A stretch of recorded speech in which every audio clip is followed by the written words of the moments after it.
हर साल एमडीए अभियान के समय फाइलेरिया को लेकर आपके बहुत सारे प्रश्न होते हैं। आशा दीदी ये बताइए, आशा दीदी वो बताइए।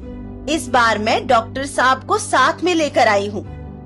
आप इनसे अपने सारे सवाल पूछ सकते हैं, जिनका डॉक्टर साहब सही जानकारी देंगे और आपके मन की हर शंका और गलतफहमियों को दूर कर देंगे। डॉक्टर साहब, ये फाइलेरिया वाइलेरिया मुझे तो नहीं होगा? जी नहीं, ऐसा कुछ लोग सोचते हैं, पर ये सच नहीं है। फाइलेरिया किसी को भी हो सकता है।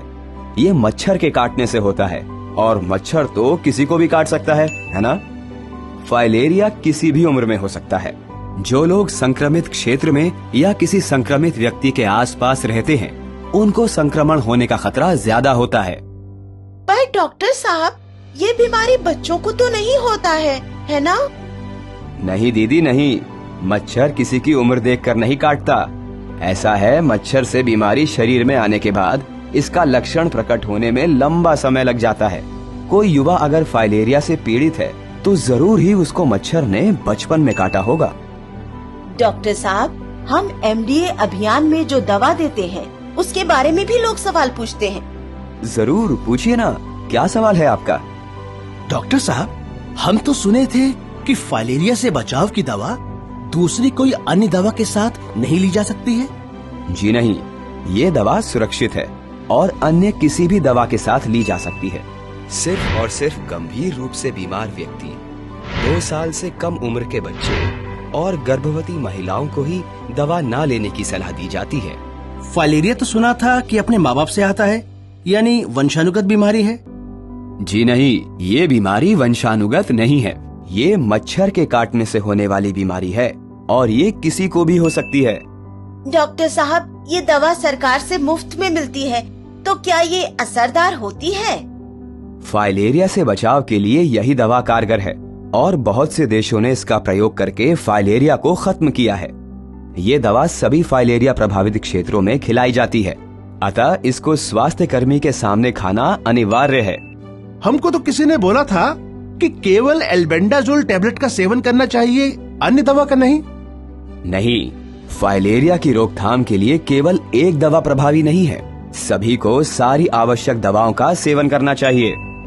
सुना है फाइलेरिया से बचाव की दवा शरीर में गर्मी पैदा करती है।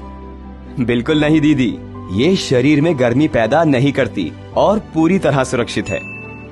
डॉक्टर साहब, क्या ये सही है कि पुरुषों में हाइड्रोसील यानी के अंड कोशों में सूजन साइकिल चलाने और कड़ी मेहनत के कारण होती है?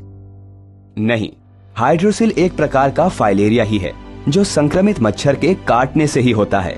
साइकिल चलाने एवं कड़ी मेहनत करने से ये नहीं होता। पर ये बीमारी तो सिर्फ उन लोगों में होती है जो खारा पानी वाले क्षेत्र में रहते हैं।